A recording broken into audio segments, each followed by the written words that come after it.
Hi guys and welcome back to Nail On Sunday podcast with me, Chris, and my beautiful co-host and wife who seems to have a dirty mark on her. I do. I have a dirty mark. Is that your breakfast? I don't know. Oh, hey baby. Oh, God. I say it with haste this time. Look at the state of you. I know. And I can't even take that out in post. No, I'm just going to have to deal with it, aren't I? This is really? why you shouldn't wear white after Labour Day. You shouldn't wear white after breakfast. You shouldn't wear white full stop. Shouldn't wear white before breakfast, that's for sure. So this week we're going to be talking about allergies and everything about them, and you've probably heard tons of it in the media just now. We're going to try and make it as fun but also as factual as possible. We're going to cut through the BS. Yes. And we're going to get just straight to the point. This is what you need to know. This is what you don't need to know or don't need to worry about as such. And at the end, we're probably going to give you our thoughts and opinions on it. So if you want to stick around for that, you're more than welcome to. We're going to talk about lamps as well, because that has been a highly requested topic. So it kind of leads into it, doesn't it? Yeah. So we're going to get through your questions as we go through this. But in case you're interested, what have we been up to this week? Work? Well, you can't just tell people work. You've got to tell them We've something. literally done nothing else. Name Okay. one thing that we've done. I got a dehumidifier. That was really exciting. I get excited to empty the water. I know. Riveting stuff. And if you like this sort of foreplay, then Wow. please like and subscribe. I'm so sorry about that word. Next time we're saying lick on the podcast. I'm sorry, I'll never say that again. I'll never say that again. No. Oh. There you go. Gross. All right. So in case you want to know what Chris has been up to this week, I ordered something that He is did. going to be here. I can't tell you what it is. You're not but going to flash it up on the screen or anything? absolutely not. Okay. Because when I open the shipping crate that it's going to come in, this is going to make for some of the best social media, TikToks, Instagram. I'm going to be vlogging about this for weeks. He really is. Weeks. He really is. I'm just about to say something. I've shown all the staff a picture of it. I've shown some of my mates a picture of it. And everyone is impressed with something that Chris has done. And that's hard to come by. It is very cool. It is very cool. So stand by. Currently, early November. I'd say hopefully by the end of 2024, we're going to have It'll this. be close. Imagine it arrives on Christmas Day. Imagine. What a present. What a present. Boys and girls. You could use it to deliver presents. You could. You could. Yes, it's a sleigh. Chris got his... No, I'm kidding. I'm kidding. All right, so let's get into this. So we're going to talk allergies and we're going to talk lamps today. Yes. Let's just get through the kind of basics, the fundamentals. If you're not interested in this, skip like 15 minutes. But this is quite important to set up for the rest of the day. I think the most important thing to say, first of all, is there is a huge amount of scaremongering in the industry when it comes to allergies and when it comes to certain chemicals. A lot of brands might hold on to these type of things to use it as a marketing ploy. We are absolutely not about that. We are about giving complete, transparent, factual facts. Nothing else. No BS, like you said. Yeah, factual facts. Factual Not facts. the other ones. No, not the infactual facts, the factual ones. Yeah, because if I'm honest with you, I don't have the energy to just make No. stuff up or scaremonger people. No. Because what you find is, I think personally, see if you go in with a really leading headline that you don't really have anything to back up with. Yeah, no meat substance behind it. Yeah, you then have to answer the questions behind that. I know, and then what? I don't have time for that. It's different if you're like, I don't know, I was going to say that, like a news organisation that you get online that you click into and it's just ads. Like, we're not about that. So, end of the day, what's an allergy? So an allergy is an individual's immune response to essentially something that it doesn't like and something that not any other person, but most people would not react to. So it's a small minority of people would have a reaction to this certain thing. Yes. It wouldn't be common. It wouldn't be normal. Okay. And if it was commonplace? Such as? I'm trying to think. I don't know. Well, for instance, nuts are one of the most common allergens. But it's still not the normal, as in it's not more than 50% of people. This is what I'm getting at. So again, even if it's like a lot of people have allergies to nuts, it's still very, very little. The percentages are still really, really small. Because if it was huge, they just wouldn't be in the market. You wouldn't Yes. have accessibility to it. Exactly. All right. What are some of the common allergens that we have in the nail industry? So the most common allergen, well, generally methacrylates is going to be, or acrylates in general, are going to be the most common thing that people would react to. So it is thought that about 2.4%, I say about, I mean, that was very specific. It's thought that 2.4% of people have an allergy to at least one acrylate slash methacrylate. The most common ones you're going to find people that have reactions to are going to be HEMA, which is hydroxyethyl methacrylate, HPMA, which is hydroxypropylmethacrylate, IBOA, which is isobornyl acrylate, or dihema. Just want to say, none of this has been edited. Well done, Rebecca. That is excellent. I just want to preface something. We're going to say HEMA throughout this because we're British. But a lot of people in the UK call it HEMA. I just call it HEMA. Well, HEMA is a hard E, which is normally a US term. I'm trying to think of like another thing that would be like, that's spelt similar. We don't have it in the UK. Okay, what about this? Go on. STEM. STEM. Hem. HEMA. Hem. Yeah. Yeah. Hemp. Yeah, that's a really good one. So that's why I call it. But you're not wrong. If you call it HEMA or if it's referred to as HEMA, it is the same thing and nobody is right and nobody is wrong. It's an acronym, so you can say it however you like. Okay, so what are they and what do they do?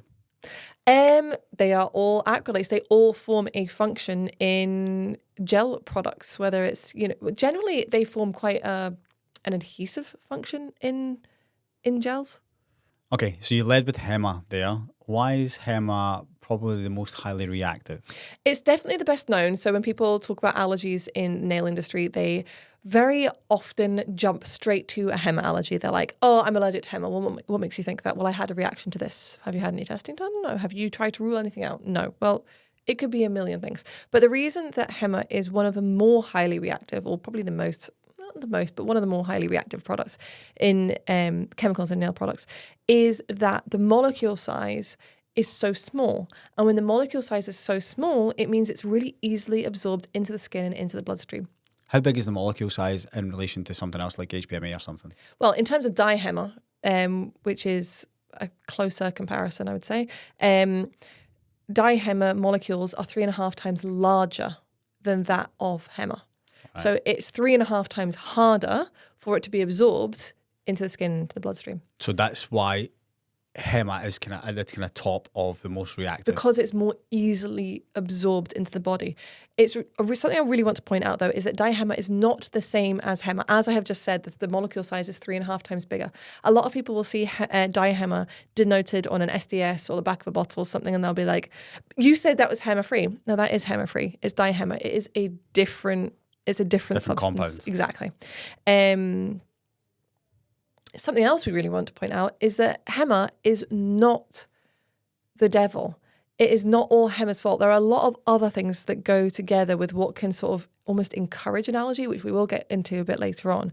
But HEMA has been used in the nail industry and the dental industry for decades without problem. It's also really important, something I want to kind of refer back to there, is when I talked about 2.4% of people are estimated to have an allergy to acrylates or methacrylates. The majority of those people, their sensitivity comes from occupational exposure. So what we mean by that is not recreational exposure from somebody going and getting their nails done, occupation, so to do with their job. So most people, it will be people who work in factories that deal in these type of substances, in the dental field, or as nail technicians in the nail field. So of that 2.4%, it is predominantly from occupational exposure. Wow, I didn't even take that into consideration. Mm-hmm. And this is, I'm guessing, why you should wear PPE and stuff like that. Absolutely. So as a nail technician, you are far more likely to develop an allergy than your client is, because you are exposed to that product day in and day out. It is really important to wear PPE, wear gloves to try and protect yourself. Do not, we've seen somebody recently wiping gel off on their hand. We've all been a little bit guilty of, using a nail or something just to scrape a bit of gel away from the sidewall. But do not put wet gel on your skin.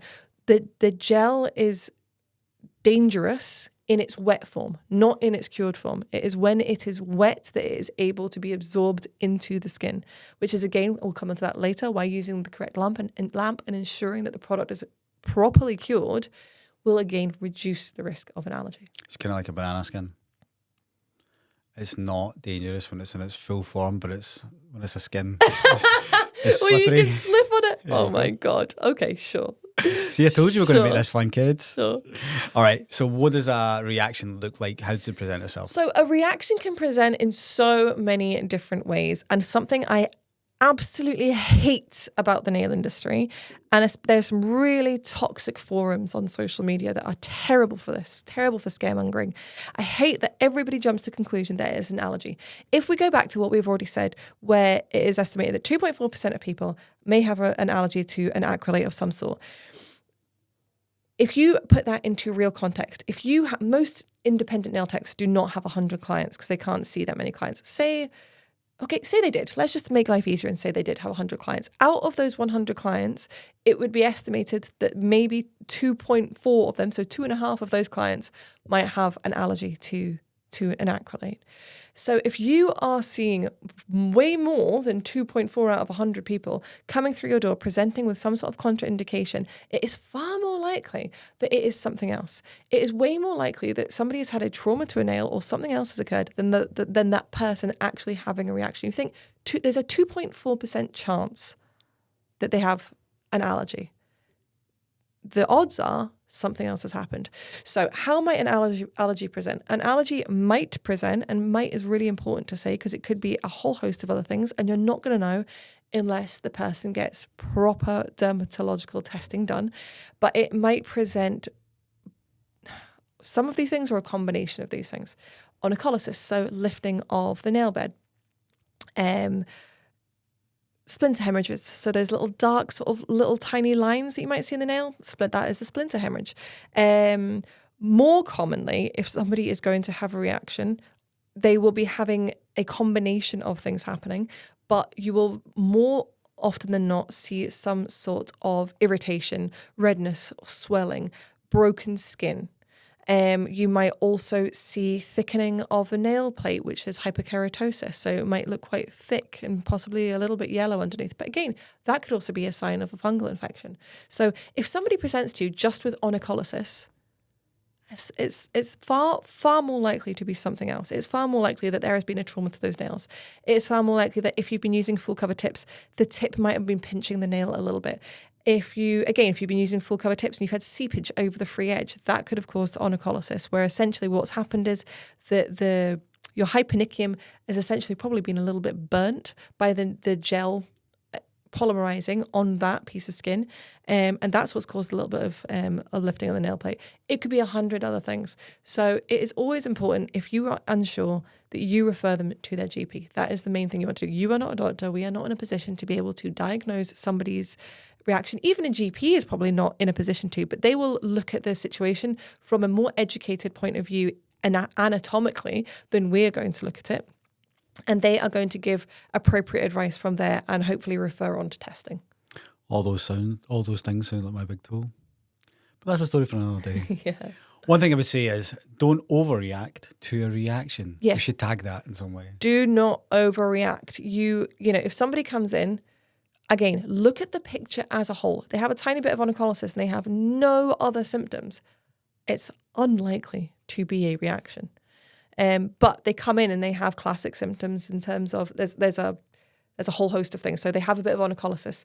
They have redness and discomfort. They have thickening of the nail plate. That sounds a lot more likely that it is an allergy than just a bit of onycholysis. Do you think a lot of clients will come in and because of the media hype just now instantly be like, I've had a reaction? Yes. They've seen it on social media and they just assume. Yes. Does that then put pressure on the nail tech? Yes. Probably. Again, because like we've talked about before, things are way more widely known now because of social media and because of marketing to the end consumer. They are a little bit more knowledgeable and they might know some signs to look out for. So yeah, I think the best thing that you can do as a nail tech is educate yourself as much as possible. Know the products that you are using inside and out in terms of you've had a look at the SDS, you know what chemicals are in them. Educate yourself on the typical signs of a reaction. And that way you're armed with all of the knowledge. So when that person comes in, you can be calm and you can give out the appropriate advice and take the appropriate steps. So the appropriate steps would be, if you are actually suspecting a reaction, remove those nails immediately as gently as you can, refer them to their GP.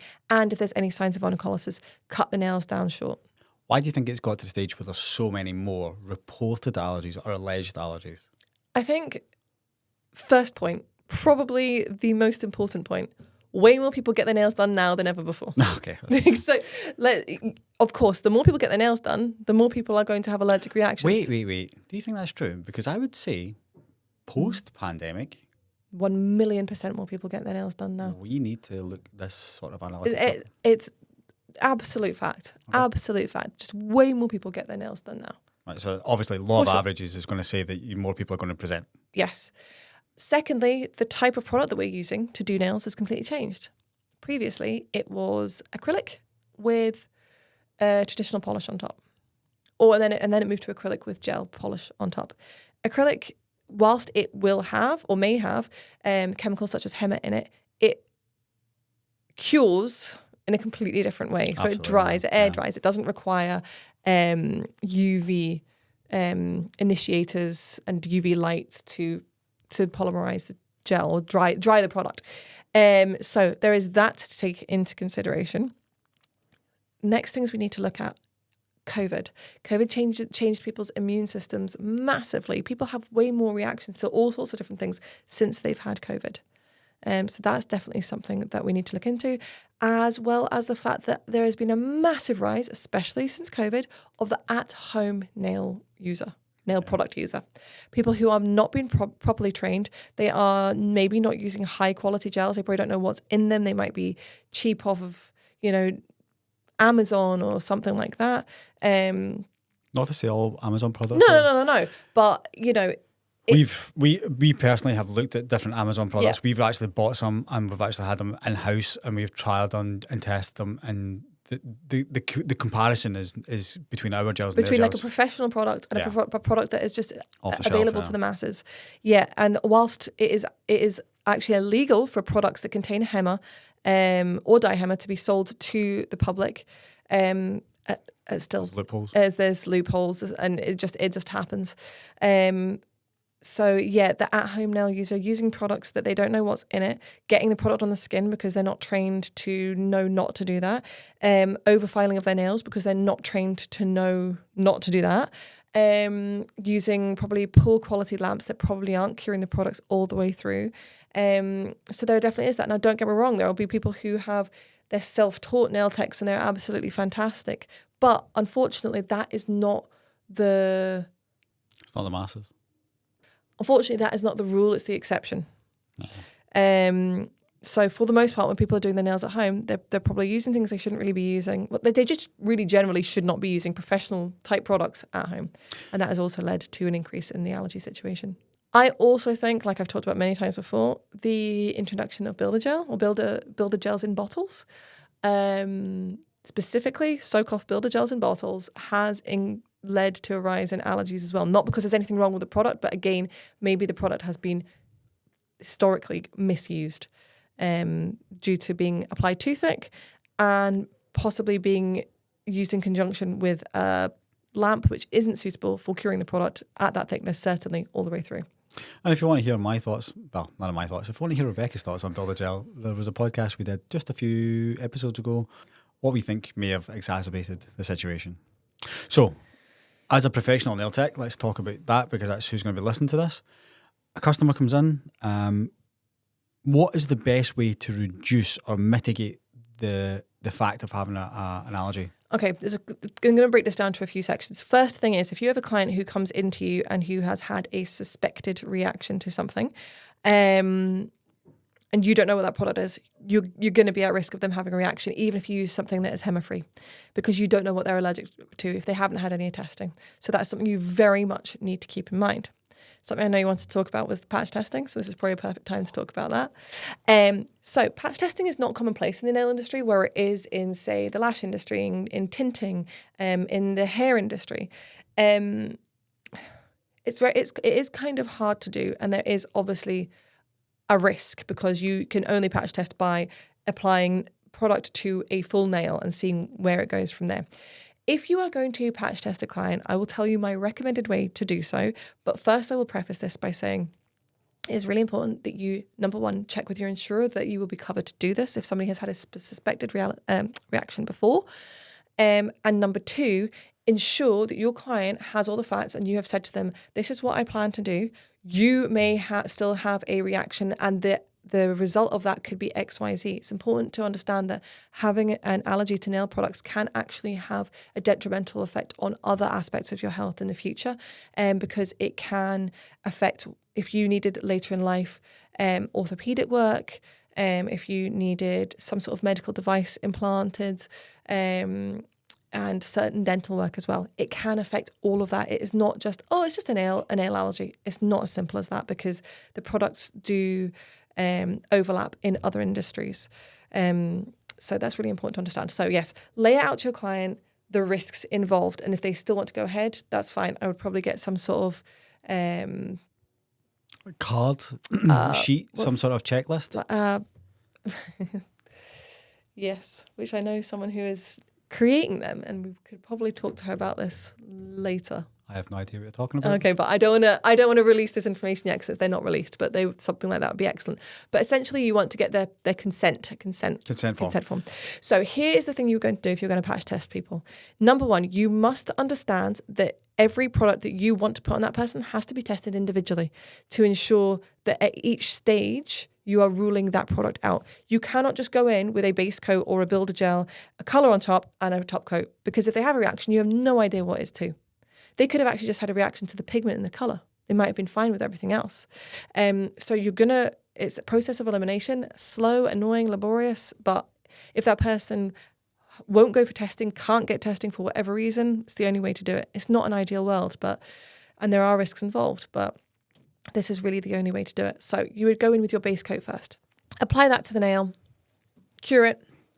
I would wipe off the inhibition layer. Give it a light buff to ensure that there is no residue of gel or stickiness, because obviously you're not putting a top coat on at this point. And then I would leave them about 48 hours and see how they got on with that, and ask them to report back to you as soon as they experience any sort of reaction. Would you maybe set up like a text thread or something so you've got like a documentation a good line of it? communication, exactly. I would say 48 hours is probably a good amount of time to then go, right, okay, they can come back in and we can complete the next step, which would be putting the colour on. You're going to do the exact same with the colour as what you did with the base coat. So would you put it on top of the base coat?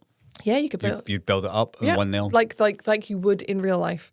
Again, leave it a couple of days and then you can go in with a top coat, because all of your products, even if they're from the same brand, they do have different chemicals, because it's different chemicals that make them work in the way. Yeah, a base coat's different from a top coat. Of course. Whilst they might have a lot of common chemicals, there will be some things that are different. So that is what I would do for a patch test, and go from there and see how they go on. I'm going to be honest with you kids, right? So Rebecca and I had a salon for 12 years. I think we discussed many times. And I would say when we first started, we would have not avoid patch tests. Like we would take the sale over doing a patch test. Mm-hmm. And that changed as time went on. We understood that not just for insurance purposes, but just for the mental like safety of the person who's doing the set of lashes or something like that, you've just got to do it. Definitely. And we would actually have some like nail techs who'd be like, oh, you know what, just screw it, I'm not going to do a patch test. And this is why I always refer back to it, because it was drilled into me, Chris, you cannot take that customer's appointment without a patch test. No. And by drilling in, I mean, I would get shouted at and the customer would be sent away. It would be me who's looking stupid. So it's really weird for me to get my head around that we don't patch test in the nails. I know, it is weird. Because the only way to patch test nails is to apply the actual product. Whereas, say, if you're patch testing for a full head of colour, you'll just do a little dot behind the ear. Yeah. Or same if you were doing like eyelash or eyebrow tint, a little tiny dot behind the ear. It's not you're not actually performing the treatment. Whereas to patch test for nails, it's the same with lashes, which is why I know Lash Base, for instance, I'm sure it's Lash Base, they do not believe in patch testing, because the only way to do it is to actually perform the treatment. Putting one eyelash on the eye is not, because the traditional way to patch test for eyelashes was one on each corner. Really? Yeah. It's not exposing somebody to enough of the risk to get enough of information as to whether they would actually have a reaction or not. That's the thing. If you think of the bulb of a lash is tiny comparison. Well, there's no bulb on individual classic lashes. Yeah, man. And obviously, like nails, the glue's not meant to touch their skin. Yeah. So it's kind of a similar situation. But again, if you've had a client who is reactive, then the only way to do it is to do part of that treatment. Doing one nail is more than doing one corner on each lash. So, yeah, sure. So that's what I would do. Second point that I want to make is that just because somebody had an allergy, just because somebody's left it 6 months since they had their nails done because they had an allergy that time, is not Time does not heal this situation. Once they've got once they've got an allergy, they have got an allergy. And the sad fact is they are far more likely to then develop allergies to other chemicals. Allergies. Yeah, they might start with a HEMA allergy, and that might then become an allergy to something else and something else and something else further down the line. So if you do have a customer who does have a HEMA allergy that you're aware of, you use HEMA-free products, they get on fine, you have to keep that in the back of their mind that this might not work forever and they might develop an allergy to something else. My third point, and this is something I really want to highlight because so many nail techs make this mistake, and it seems so obvious to me, but I understand also why it wouldn't seem obvious.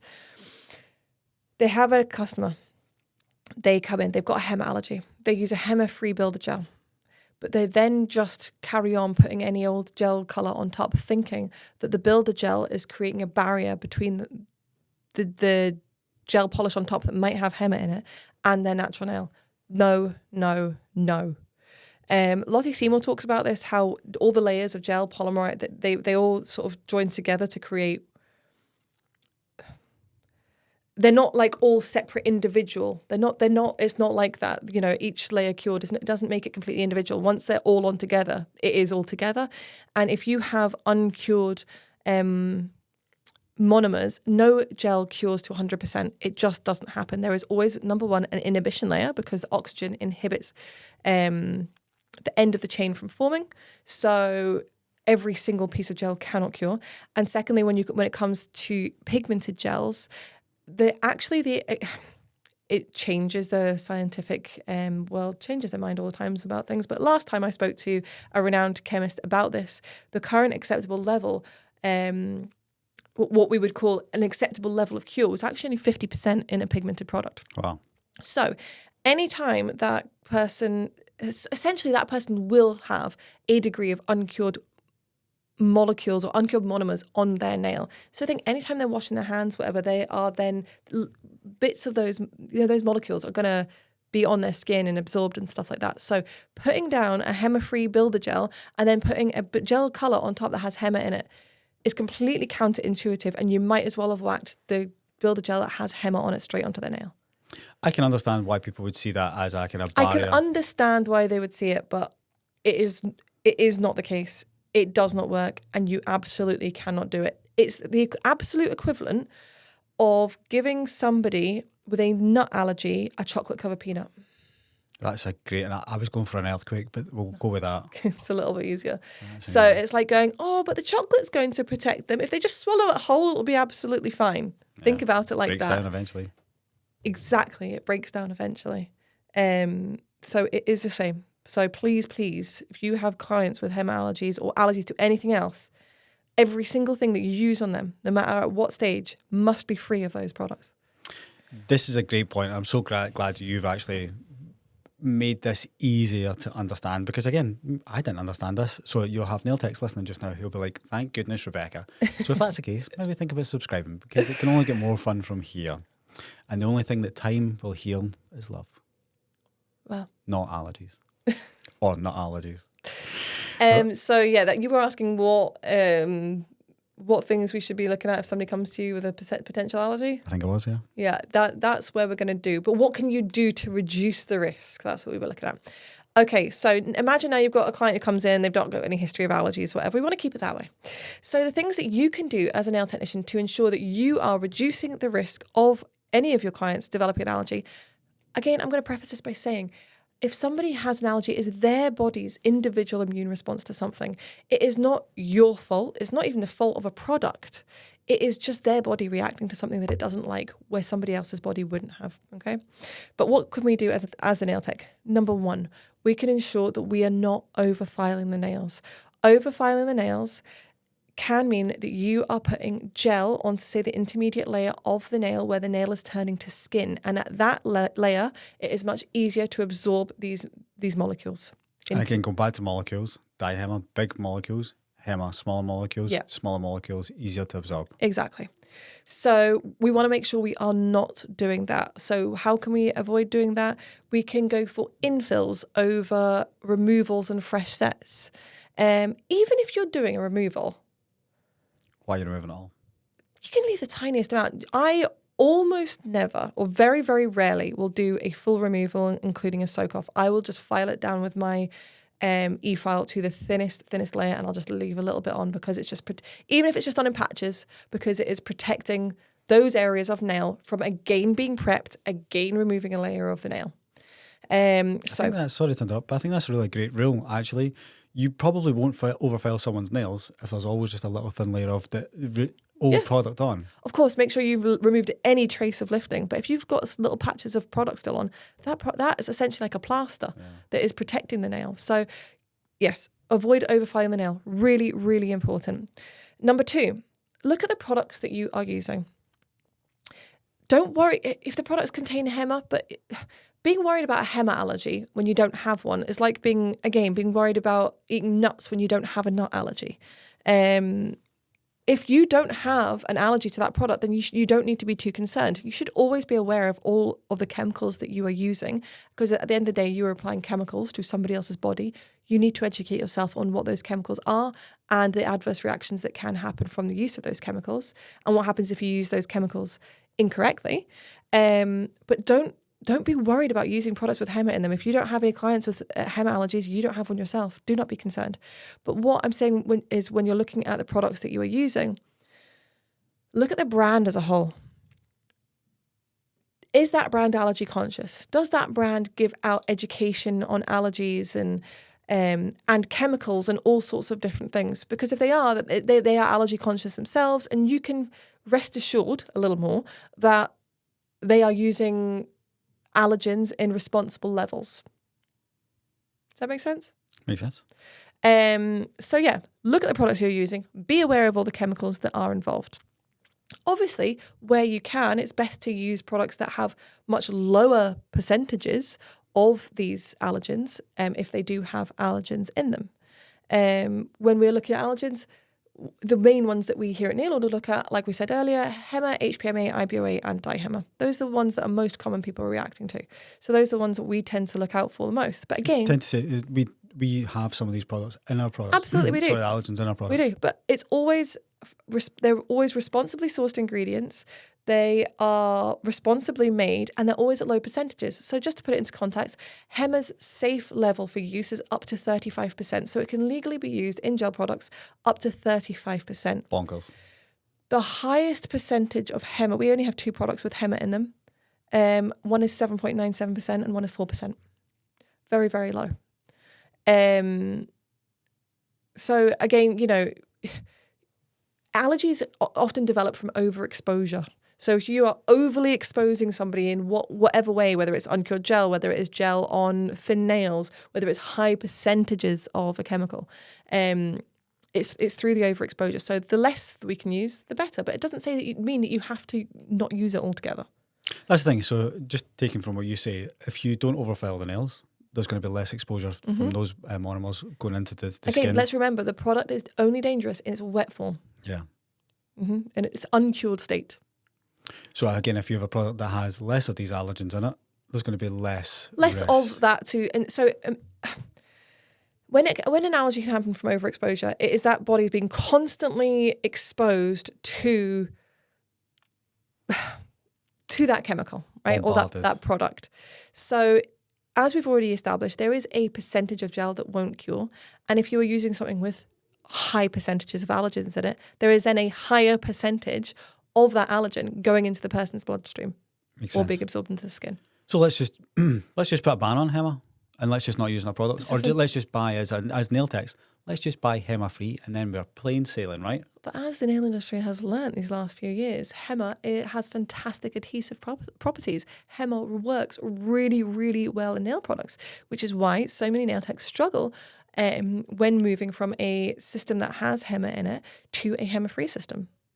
But do you think like taking out HEMA from the gel and just throwing other stuff in is the right way to go? Absolutely not, because all that happens then is that people then become sensitive to the alternative. So when you take out something and replace it with something else, then the overexposure becomes to that next thing. So, okay, yes, the molecules might be larger, they might not absorb as easy, but over time, the same thing will happen again eventually. So you will see that. You take out one, you put in another, and then the problem starts with that. So we need to look at everything as a whole, and we need to do everything that we can to prevent the risk of overexposure. So as a nail tech, what should you look for in nail and gel products? Like I said, look at the brand. Can you tell that they are allergy conscious? Are they transparent? Are they trying to educate their customers on how to safely use their products and what's in their products? But I'm going to stop you there. What if a brand just says, do you know what, we love hypoallergenic products. We're all about the hypoallergenic. We're all about the HEMA-free. Does that mean that they're conscious of it, or are they just saying things, just spitballing? I would say you need to look for a little bit more meat behind that. Yeah, we don't want to be all talk, no trousers. Are they actually giving out educational content based on that? Are they just saying, oh, we're HEMA-free? Well, that really doesn't mean anything at all. Yeah, you need to look for some more meat, more substance behind that. Should you be looking at SDS sheets? Absolutely. As a nail tech, you need to understand what an SDS sheet is, where you can find it from your brand. To me, this is just Rebecca's opinion, if a brand is not forthcoming with their SDS, I genuinely think that it should be publicized. A legal requirement for any cosmetic to have SDS attached to it or readily available at another point on the website, no matter the cosmetic. It doesn't matter if you're nail products, if you are makeup, skincare, whatever it is, it should have an SDS attached to it. We've discussed this before. It's one of the easiest ways for someone as a professional to go onto someone's website and just make an informed decision without having to contact the brand. Yeah, especially if they've got clients, as we've already discussed, allergies are way more prolific now than ever before. So it is something that I can only imagine that brands who don't have them readily publicized or readily available on their website, I bet they are getting emails every single day, if not multiple times a day, asking for SDS. Why do you think brands don't publicise them? I don't know. Do you think they're scared? Do you think they've got something to hide? Because that's the first thing I'm thinking. Honestly, I don't know. To me, it doesn't make sense from a business point of view, because the amount of administration that you have to do, especially in this day and age, going through all those emails, replying to those emails, sending off the SDS. Why are you not just putting it on the website? Yeah, what's in it? Uranium? Like, I don't. What? You can exclude things from you. So the only thing your SDS has to show is anything hazardous. It's the only thing it has to show. Some of our SDS will have all of our ingredients on it. Some of them will only have the hazardous. There's proprietary information, so information which is sensitive to your brand in terms of it might give away trade secrets, that doesn't need to be on there. Yeah. So things can be really generic in terms of percentages. It can be a range. It doesn't need to be an exact amount. So I really don't see any reason why they shouldn't be on there. It's funny that you have to report all this to the cosmetic safety portal, but you don't have to just have it freely available. I know. It's wild. And the other thing about the cosmetic safety portal is that the information that's on there is not freely available either. Exactly. It's kind of pointless. It's almost pointless. But you know why they do it, right? It's so that if something happens, they can be, we've actually got a record. We ticked our box. Blah, blah, blah. Bureaucracy is terrible. We should actually just come up with something. I swear to God, see if you and I had more time, we could actually change this world. Like a dictionary. Yeah. For nail products. All right. You had to hear first, so if somebody else does it, well, they've got the idea. All right, let's go on to my favourite subject. And this is something that I think when we start talking about it, people are going to be like, holy smokes, now I get it. Lamps. Is lamps all smoke and mirrors? No, and I'm gonna say something to you, and it will make you think. That is a very good point, right? I see nail techs saying all the time, branded lamps are just a marketing ploy, blah blah blah. You can use any lamp to cure any gel. I will tell you a secret. I used to be one of them. It's not a secret, she says it all the time. I used to be one of them when I was a salon owner, and I didn't know what I know now. I have educated myself humongously on everything nail related, every chemical, everything, because I was just genuinely interested. But also, I'm not going to sell products to somebody if I can't answer every single question about that product. This kid's riddled with anxiety as it is. Could you imagine selling something a bit dodgy? It is my anxiety that does make me obsess and research and stuff like that. So I used to believe this.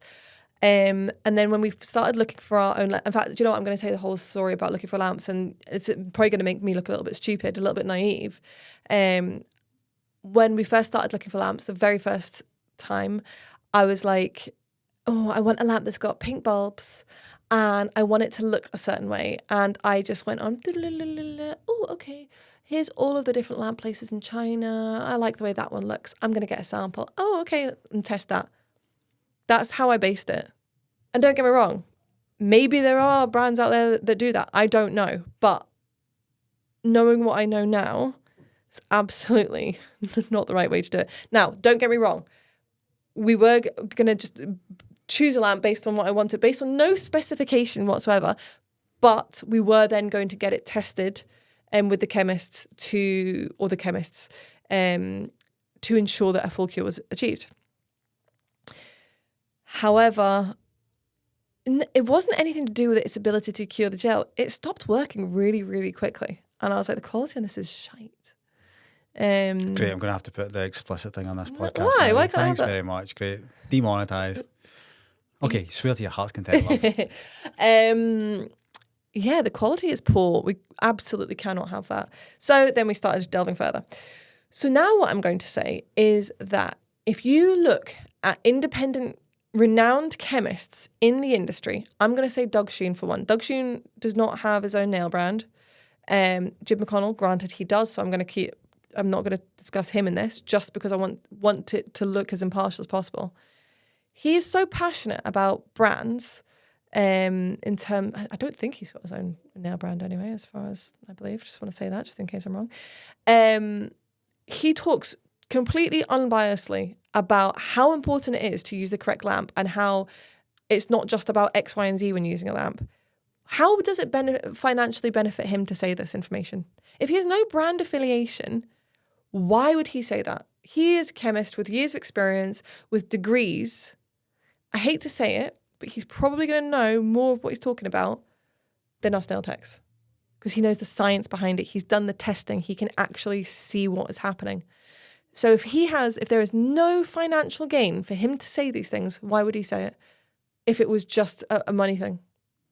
Lottie Seymour, Manny Science, Manicure Roulette. She talks about it as well. She is affiliated with no brands. It has no financial impact on her, but she is passionate about it because it's the right thing to do, and it improves gel safety to spread the information and the importance of using the correct lamp with gels. So I'm just going to say that to you now so you can think about that as we talk about everything else. So yes, going back to our lamp journey, we were actually recommended the company that we use for our lamps by Jim McConnell,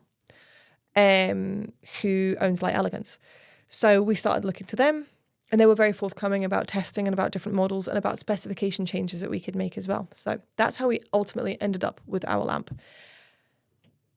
The price of our lamp costs us at nail order is double what you can just buy one of these cheap lamps off of Amazon or eBay or one of these generic lamps for. That's what it costs us, more than double that. Yeah, we are buying them in mass quantities. We are quantities. buying them in bulk. That puts it into context, the quality of this lamp. Our lamp isn't £179 because we want to 10x our money or whatever it is. It costs us a fortune to have these lamps made. Yeah, just the initial outgoing is tens of thousands of pounds every order. Yeah. They're made in Taiwan. Again, not to say there's anything wrong with things made in China, but it is well known that electronics made in Taiwan are really good quality. Of course, there's going to be issues from time to time, but the quality is fantastic. If you just feel the weight of our lamp compared to a generic lamp, you will feel the difference. But put your hand in and cure the gel, and honestly, you will see a difference. So I'm just going to make this layman's terms for me. I was on eBay a couple of weeks ago looking for a speaker for the garden. Not a couple of weeks ago, a couple of months ago. And there was one that was saying that it was 2,000 watts. So that means it's going to be super loud. And there's a Bose one that says it's going to be 100 watts. Surely I'm thinking to myself, the one at 2,000 watts is going to be so loud. It's going to be excellent for the big garden parties. Rebecca and I have nobody around our garden apart from us and the dog. I'm not going to spend 3 times the amount on the Bose one at 100 watts. Does that make sense? So now I want you to put that into context. So people understand it at home, they're like, that's a lot of rubbish. Wattage has nothing to do with the efficacy of your lamp with gels. You could get an 18 watt lamp that is far superior to, I don't even know what the highest, 118 watt lamp. Yeah, I've seen them that wild. Yeah. And this is what sparked my head. All that wattage means is it is the power that is required to operate that device. It is the fuel that it needs to operate that device. Simple as that. If you go back to the old school days of the old incandescent bulbs, they were 60 watt, whereas now they're 6 watt. 6 watt. Think about that. Think about your light bulbs. For any of you who are concerned about wattage, think about a light bulb. Yeah, and if you don't know what we're talking about, ask your parents. Yes. So, like Chris said, there used to be 60 watt light bulbs. Now they're 6 watt. Are they less bright? No, they are not. Also, really important to understand, but they're now more efficient. They are more efficient at using the energy that comes into them, because what goes in does not equal what comes out, because what you've got in between that is the quality of the soldering, the positioning of the bulbs, the quality of the bulbs that are used, the material that is used in the housing of the product. For instance, when we are talking about nail lamps, is it reflective on the interior or is it flat plastic? If it is reflective, it is going to be way more efficient in producing the same amount of, like, giving out the same amount of energy as goes into it, because it is reflecting that energy all over the place. It's not then being absorbed by flat plastic, whether that be a black plastic, black being very absorbent, or white. Yeah. So when we are looking at lamps, we are looking at these main things. Okay, you could put wattage in there if you want to, but really I don't think it has anything to do with anything. If I'm you, take it out. Yeah. Take it out. Nanometers. Oh, here we go.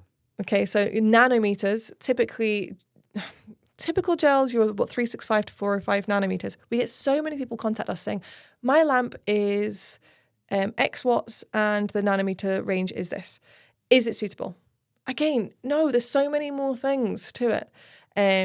So yeah, the nanometers, the wavelength at which the light is operating, and if that has availability to cure your gels, yes, that is something that you need to take into consideration for sure. But again, so many more things. So we've taken away wattage because it's really not that important. We've now got nanometers. We have got the quality of the soldering, like I said, in the unit, because that is going to affect how much energy it can give back out from what comes in. We have got the positioning of the bulbs. The positioning can matter a lot, where they are in the lamp for their curing efficacy of the whole hand.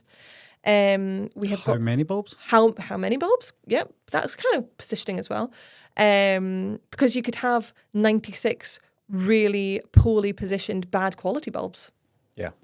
I saw an interesting thing recently, and it was about looking at the quality, the color of the bulbs, and it was yellow versus white bulbs. I think the white ones were we want to see is like the little see-through bulbs. Is kind of what I'm getting at.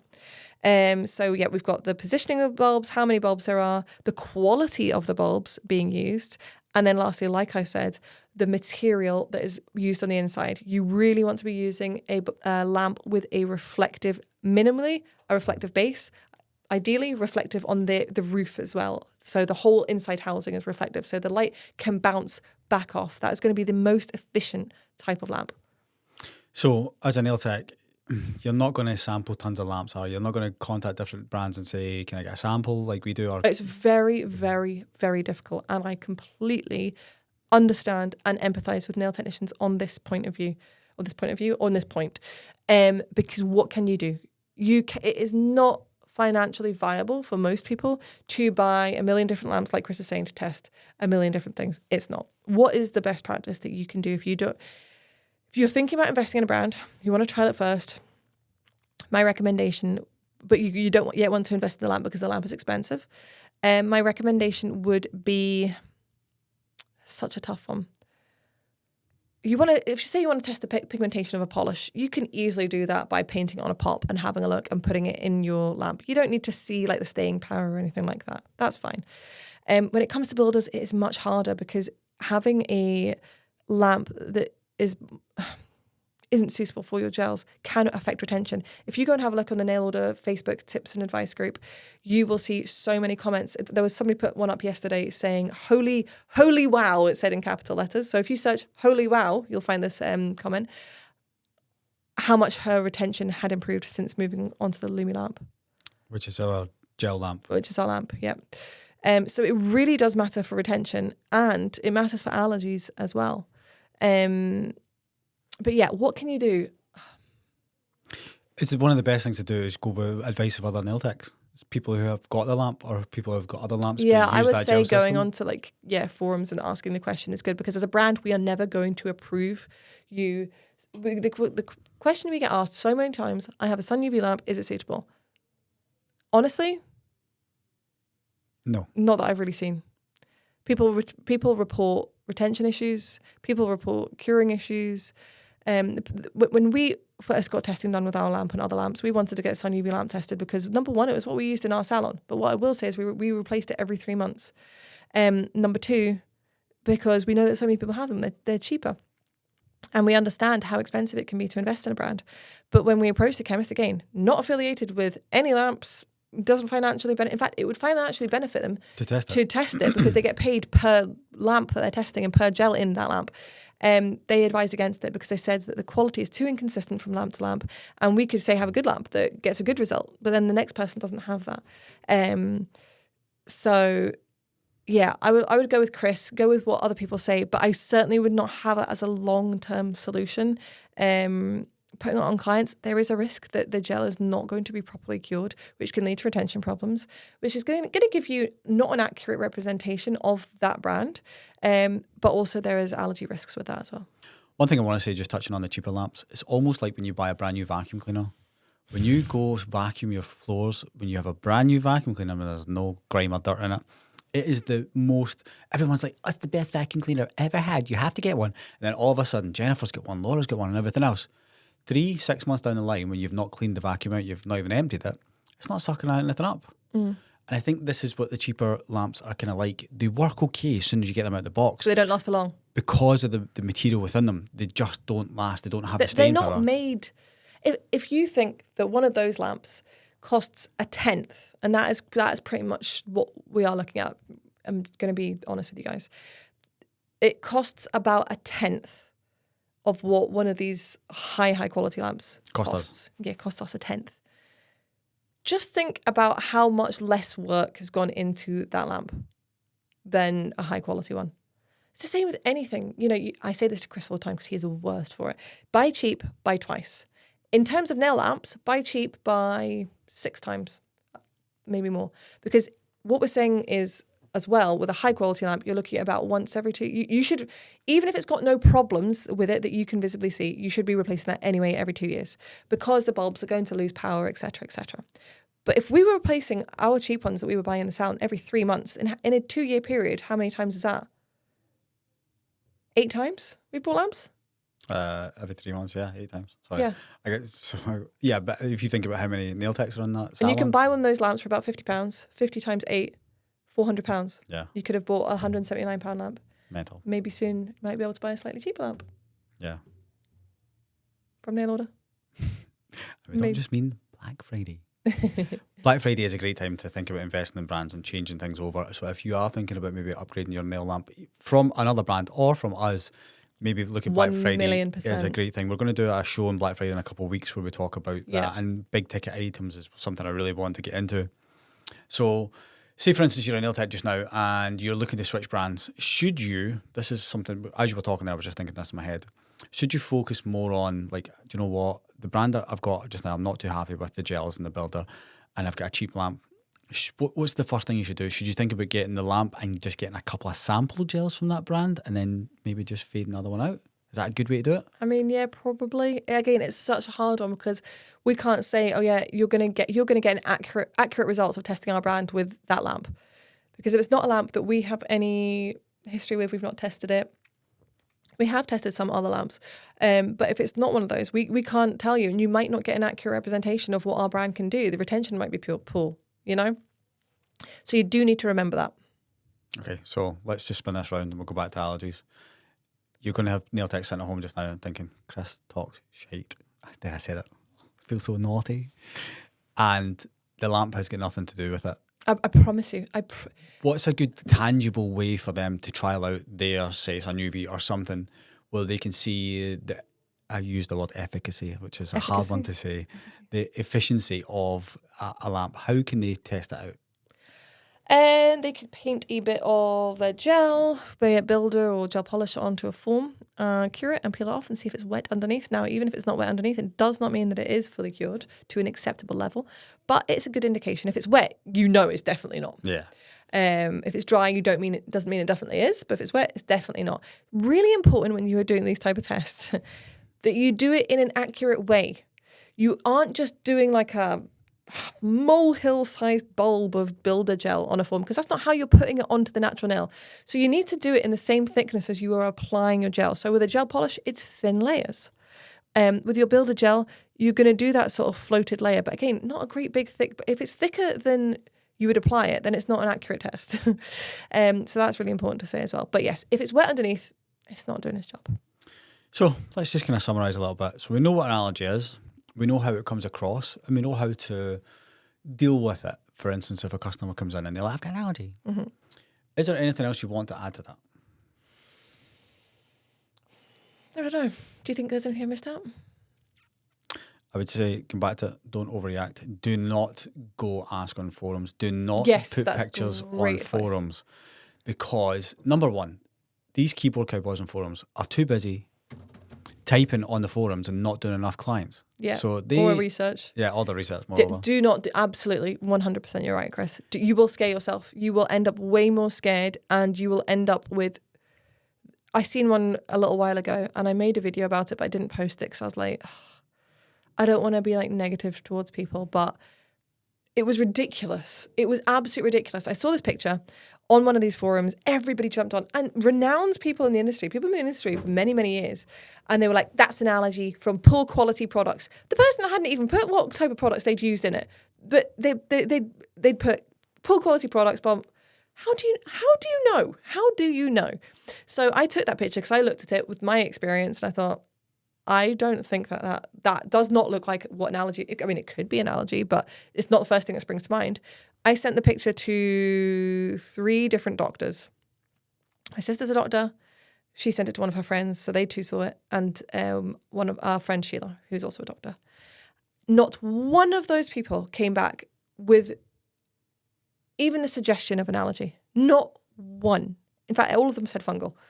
So if a doctor isn't thinking that, why do we as a nail tech think that we know more than them?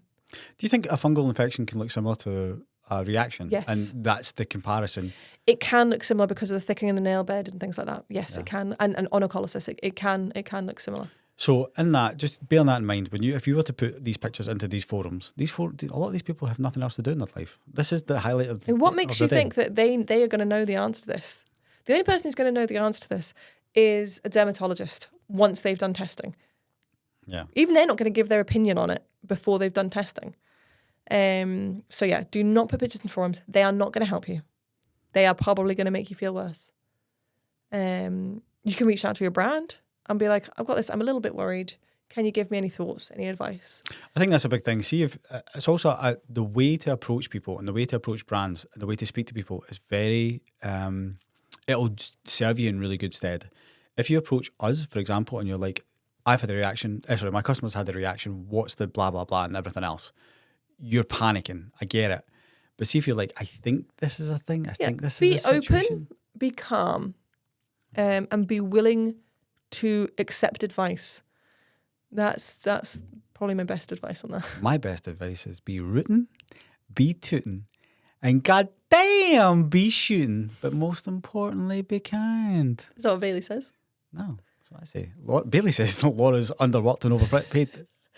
That's what Bailey says. He's a small dog, a small Bichon dog. Laura is overworked and underpaid. Wow. No. Yeah. No. The opposite way around. Overpaid and underworked. All right. So again, we're trying to bring the kind of fun aspect of it. So I personally wouldn't put it in forums, especially seeing what's been going on recently. Jesus. And again, people just jump on these things and it's bad crack. We're having an issue with our car just now, and anytime I see somebody put something on one of the forums, everyone jumps on. They're like, "Oh, the car is great. You'll never have problems with it." Yeah, well, we've not had the car for 12 weeks because it's been in the garage. But that's another story for another day. Something else we want to touch on, which is going to be the topic of next week's podcast. Yes, is the term hypoallergenic and how it is used in the nail industry. Yeah, you might have me say the word hypoallergenic in here, but not Rebecca. Mm-hmm. This whole podcast. Mm-hmm. And we just think that next week is the one that you want to tune in for. I think so. Next week is important. It's important to our brand because it's talking about a big change that we are making in our brand. Yeah. But I also think it is something very important to talk about in the industry right now because people don't understand the word hypoallergenic and what it actually means, and they see it and they think they are safe, and it is far, far from the truth. So yes, I think next week I'm excited about that, talking about that. Yeah. Because I think it's a very, very, very important for people to understand the truth behind things. Definitely. So I hope you guys have enjoyed that. It's been quite intense, this one. We're actually recording this a day or two early because Rebecca's got eyebrows this week. Oh, Why do you have to remind me about that? Why would you do that? Honey, just tell the people, get the catharticism out. Come on, you know this. Catharticism? I don't think that's a word. Get your feelings out. I hate doing eyebrows. How many times you got now after this? After this weekend, I have 7 more days. 7. There you go. I feel like Craig David and I'm going to sing to you. On a Monday, you didn't do brows on a Tuesday, didn't do brows on a Wednesday, but you did on a Thursday. Then a Friday and a Saturday and a Sunday. Look, if Jennifer can work her magic and get me another 2 days off of that, then it would only be 5 days I have to do. So I could probably maybe cope with that. And then 2025, plain sailing, you can jet around the world. I can do whatever I want. I can do anything. It's amazing. Well, you can't because let's be honest. No, I can't. We're going to need to keep her here because she's going to need to produce all these new podcasts every single week for you on a Sunday. So on that note, let's get the heck out of here. If you enjoyed that, guys, please be sure to give us a thumbs up. Comment below and let us know what your thoughts were on this kind of controversial one. Did you learn anything? Yeah, did you learn anything? Is there anything you think we didn't cover? Let us know below. And of course, subscribe to be notified when we release our next episode.